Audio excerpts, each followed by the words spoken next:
Salam damai sejahtera bagi Bapak, Ibu, dan Saudara dimanapun berada. Hari ini kita kembali belajar dari Alkitab mengenal siapakah Tuhan Yesus Kristus, penebus kita satu-satunya. Sebelum kita membaca firman Tuhan dan merenungkannya serta merefleksikannya, mari kita berdoa. Ya Tuhan, Bapa kami yang di surga, tolong berilah kepada kami hikmat dan pengertian, agar hati dan pikiran kami memahami kebenaran-Mu. Ya Tuhan, kasihanilah kami, berilah kepada kami hati yang sungguh-sungguh untuk menjadi pelaku firman-Mu. Berkati kami dan sertai kami. Dalam nama-Mu Tuhan Yesus, kami berdoa dan mengucap syukur. Amin. Bapak, Ibu, Saudara yang kekasih di dalam Kristus, firman Tuhan yang kita akan renungkan dan refleksikan untuk hidup kita saat ini diambil dari Injil Yohanes pasal 14 ayat 1 sampai dengan 7. Demikianlah firman Tuhan. Janganlah gelisah hatimu, percayalah kepada Allah, percayalah juga kepadaku. Di rumah Bapakku banyak tempat tinggal. Jika tidak demikian, tentu aku mengatakannya kepadamu. Sebab aku pergi ke situ untuk menyediakan tempat bagimu. Dan apabila aku telah pergi ke situ dan telah menyediakan tempat bagimu, aku akan datang kembali dan membawa kamu ke tempatku, supaya di tempat di mana aku berada, kamu pun berada. Dan kemana aku pergi, kamu tahu jalan ke situ. Kata Thomas kepadanya, Tuhan, kami tidak tahu kemana engkau pergi, jadi bagaimana kami tahu jalan ke situ? Kata Yesus kepadanya, Akulah jalan dan kebenaran dan hidup. Tidak ada seorang pun yang datang kepada Bapa kalau tidak melalui aku. Sekiranya kamu mengenal aku, pasti kamu juga mengenal Bapakku. Sekarang ini kamu mengenal Dia dan kamu telah melihat Dia.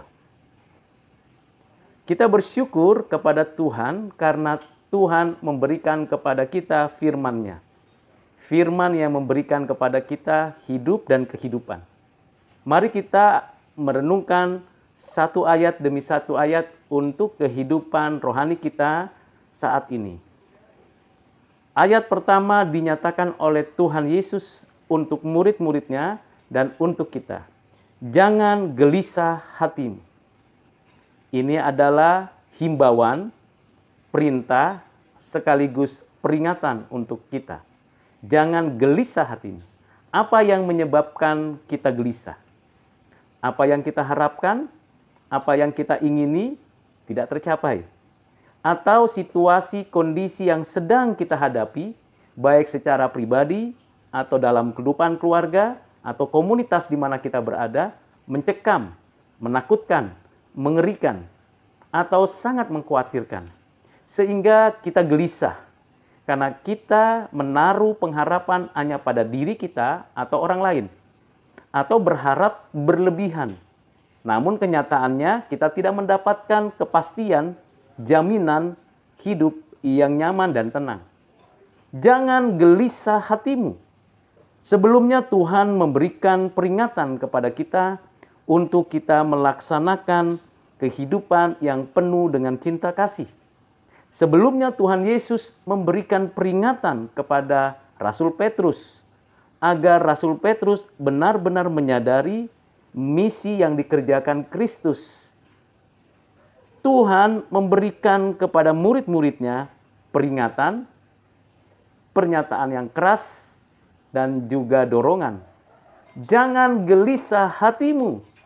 Siapapun kita yang sedang berhadapan dengan problem apapun, Tuhan menyatakan jangan gelisah. Dan kemudian Tuhan mengatakan percayalah kepada Allah. Sebab apa yang dinyatakan Tuhan bagi manusia adalah baik. Tuhan bukan hanya mencipta, tetapi juga menopang, menjaga, memelihara seluruh ciptaannya. Tuhan adalah Tuhan yang baik dari selama-lamanya sampai selama-lamanya. Percayalah kepada Allah, karena Dia memiliki rencana dan rencananya adalah rencana damai sejahtera. Apapun yang sedang membuat hati kita gelisah, pandang kepada Allah yang memberikan rencana damai sejahtera. Pandang kepada Allah yang berdaulat atas segala sesuatu. Tidak ada satu inci pun yang tidak milik Tuhan. Dan tidak ada sesuatu pun yang tidak dibawa pengendalian dan penguasaannya. Karena itulah Tuhan berkata, jangan gelisah percaya kepada Allah. Kita bisa percaya kepada Allah, itu anugerah spesial dari Tuhan Allah. Bagaimana mungkin seseorang bisa percaya kalau tidak beranugerah Tuhan kepadanya? Karena itu kita bersyukur, karena kita diberikan iman percaya yang menjadikan kita mampu berespon untuk mempercayai Tuhan yang berdaulat, yang baik, yang merancang damai sejahtera untuk kita. Namun Tuhan tidak berhenti untuk mengatakan percayalah kepada Allah. Dia mengatakan percayalah juga kepadaku. Percaya kepada Allah dan percaya kepada Tuhan Yesus Kristus. Karena dia anaknya yang tunggal, yang kekal, yang ada dari selama-lamanya sampai selama-lamanya. Yang menyatakan kasih Allah melalui inkarnasi, kematian, dan kebangkitannya. Yang menyatakan kebenaran dan kerajaan Allah untuk kita umatnya. Percayalah kepada Tuhan Yesus. Karena dia sepenuhnya manusia sejati yang menjadi contoh teladan dalam tutur kata dan perbuatan, dalam berelasi dengan sesama dan orang tua dan keluarga dan semua orang yang ada di zamannya. Percayalah kepada Tuhan Yesus. Mengapa kita percaya kepada Tuhan Yesus? Dikatakan di sana di ayat 2, di rumah Bapakku banyak tempat tinggal.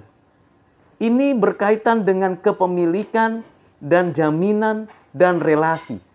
Bagaimana Tuhan menyatakan bahwa dia ada hubungan yang personal, yang saling menyatakan di dalam kekekalan bahwa Allah adalah Bapanya.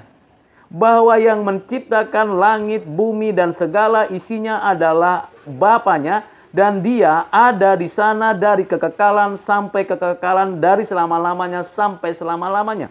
Setara sehakikat. Dia anaknya yang tunggal, yang ada di dalam kekekalan. Di rumahnya, di rumah Bapaknya, ada banyak tempat tinggal. Tempat di mana kita nyaman, aman, dan damai sejahtera. Dan itu diberikan Tuhan, dipersiapkan Tuhan, disediakan Tuhan bagi umatnya. Jika tidak demikian, tentu aku mengatakannya kepadamu, sebab aku pergi ke situ untuk menyediakan tempat bagimu. Tuhan kembali ke Bapaknya. Karena ia telah menyelesaikan misi Bapaknya. Menyelesaikan rancangan penebusan yang telah ditetapkan di dalam kekekalan. Dengan mati di atas kayu salib. Menanggung segala dosa kita. Menerima hukuman murka Allah. Menggantikan kita. Dan mati di atas kayu salib. Bangkit dari kematian. Dan menyatakan kemenangan atas dosa, atas maut, dan atas iblis. Sehingga dia kembali ke rumah Bapa dengan kemenangan dan kemenangan yang sempurna. Bapak, Ibu, Saudara yang kekasih di dalam Kristus, dengan jelas dikatakan bahwa dia kembali untuk menyediakan tempat bagi kita. Bagi saudara, bagi saya, bagi Bapak, Ibu yang telah menerima penebusan, anugerah, keselamatan yang datangnya dari Bapa di surga. Dan apabila aku telah pergi ke situ dan telah menyediakan tempat bagimu, aku akan datang kembali. Ini merupakan janji yang bersifat melihat ke depan. Yang menggambarkan kepastian. Eskatologis. Bahwa Tuhan akan datang kembali setelah ia datang untuk pertama sekali. Mengerjakan penebusan. Dia akan datang kembali menyempurnakan penebusan. Membawa kita kembali kepadanya. Menikmati kenyamanan, ketenangan, kedamaian, kesukacitaan yang kekal, yang abadi. Bagi Bapak, Ibu, Saudara yang sedang gelisah, sedang khawatir, sedang mengalami kesulitan, atau sedang berduka, ketahuilah mereka yang mendahului kita ke rumah Bapa akan berjumpa kembali bersama dengan kita yang percaya, yang hari ini masih ada dan hidup di bumi ini. Kita tidak lebih daripada pemenang menikmati berkat-berkat saat ini dan nanti. Bagaimana Tuhan menyediakan tempat di mana Dia berada. Inilah janji. Janji penebusan, janji penyempurnaan, dan karena itulah kita tidak lagi gelisah. Isu perang, virus, pandemi, kesusahan, penderitaan, silih berganti datang. Penganiayaan, ketidakberdayaan akan mungkin terjadi. Kita sering gelisah, tapi Tuhan menyatakan dengan penuh kekuatan yang datangnya dari Dia. Jangan gelisah hatimu. Dia kembali kepada Bapa. Dia mempersiapkan yang terbaik bagi kita. Dan Dia datang kembali. Segeralah engkau datang, ya Tuhan, untuk memulihkan segala sesuatu yang terjadi. Menyempurnakan penebusan yang engkau sudah berikan kepada kami. Kita menikmatinya. Tetapi kita tahu bahwa ada orang-orang yang seperti Thomas, yang bingung, yang heran, yang tidak tahu kemana perginya. Padahal Tuhan sudah katakan ke rumah Bapa, ke tempat dirinya berasal, keberadaannya yang kekal selamanya. Itu sebabnya Tuhan berkata kepada Thomas, "Akulah jalan dan kebenaran dan hidup. Tidak ada seorang pun yang datang kepada Bapa kalau tidak melalui aku."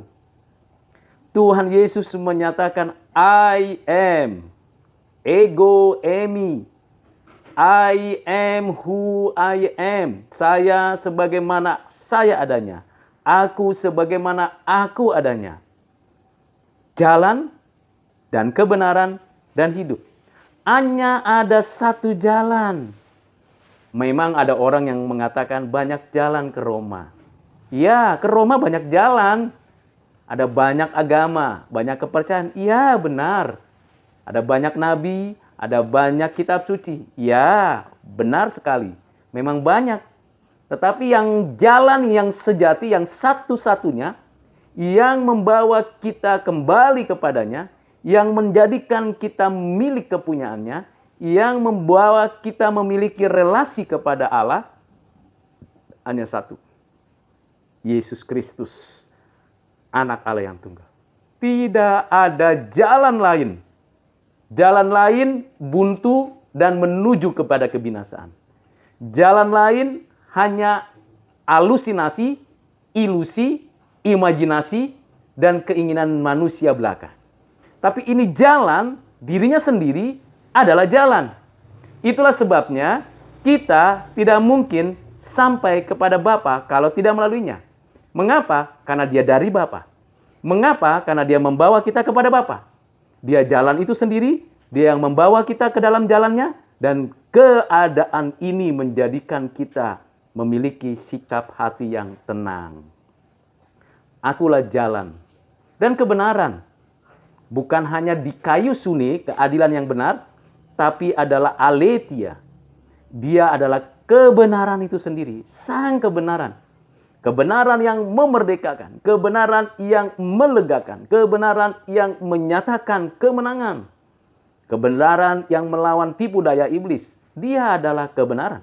Kebenaran adalah dirinya. Dan Dia sungguh menyatakan kebenaran.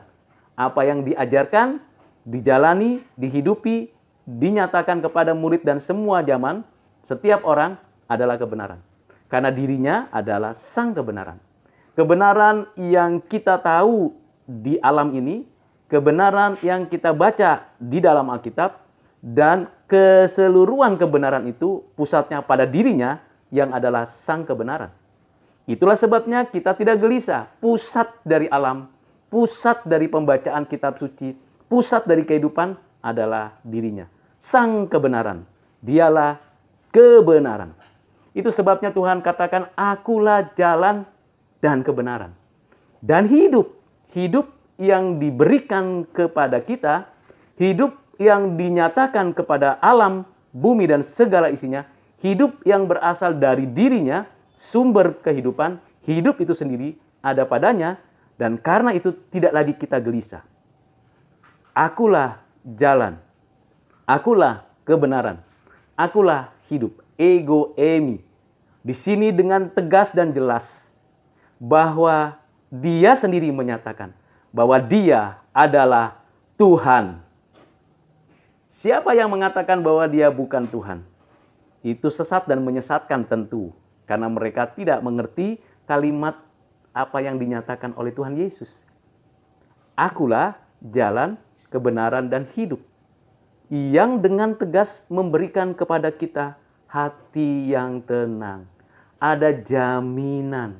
Kalau kita berdoa, kalau kita beribadah, kalau kita bekerja, kalau kita mencari nafkah, kalau kita mengerjakan segala sesuatu, kalau kita lagi baca Alkitab, lagi baca ilmu pengetahuan, menggunakan berbagai teknologi, dan semua sarana yang diberikan Tuhan di bumi ini dan melaluinya Tuhan menyatakan diri, hanya Dia pusatnya, Dialah jalannya, Dialah kebenarannya, dan Dialah hidup yang memberikan kehidupan.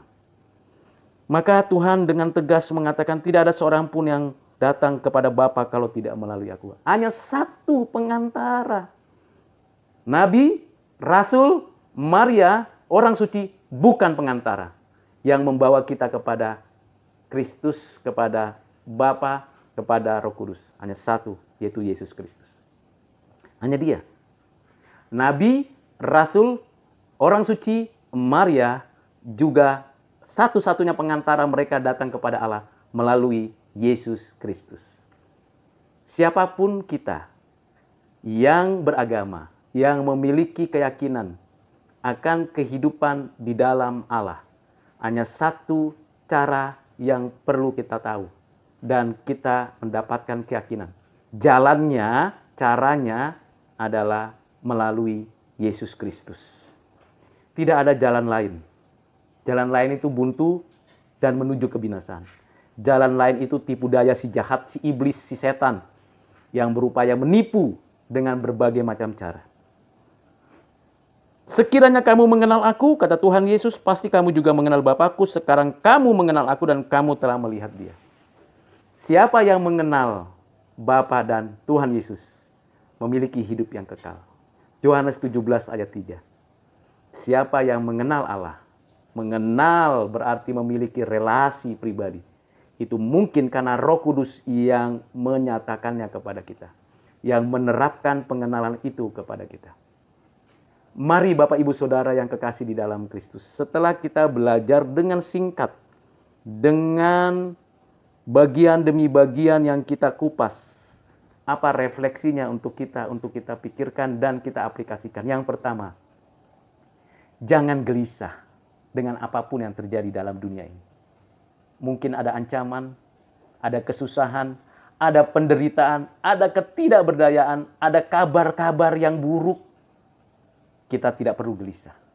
Sebab Tuhan beserta dengan kita.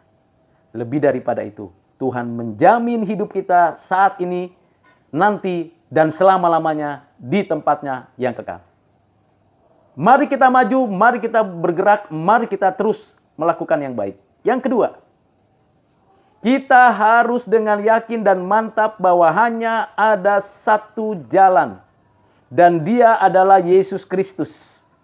Kabarkan, beritakan, sampaikan kepada banyak orang. Dan tidak ada jalan lain menuju Bapa di surga. Yang ketiga, mari kita pegang teguh apa yang dinyatakan Tuhan. Penebusannya, penyempurnaannya hanya ada di dalam Yesus Kristus. Yang keempat, katakan kepada dunia bahwa Yesus Kristus adalah Tuhan.